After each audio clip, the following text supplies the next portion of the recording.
Tässä videossa käydään läpi peitteen laittaminen ja pois ottaminen.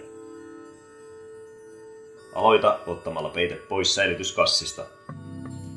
Jos auto on pitkässä säilytyksessä tai keli on huomattavan tuulinen, kannattaa käyttää kiinnitysremmejä.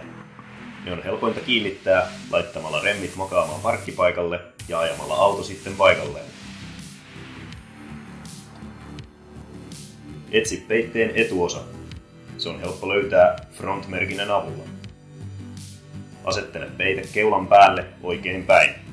Jos peitteessäsi on peilitaskut, kannattaa tässä vaiheessa kiinnittää toinen peilitaskuista. Kun keulaosa on paikallaan, vedä peite auton yli ja kiinnitä takaosa.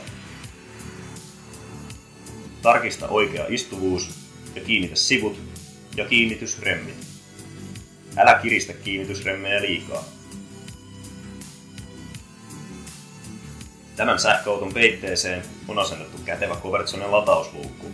Tietoa tästä lisävarusteesta saat kaupastamme ja asiakaspalvelusta. Aloita peitteen poistaminen irrottamalla helmat ja kiristysremmit. Taita sivupaneelit katolle. Näin likaisempi ulkopinta ei pääse koskemaan sisäpintaan. Rullaa peite itseäsi kohti tiiviiksi pötköksi ja taittele se tiiviiksi paketiksi. Laita peite takaisin kassiin.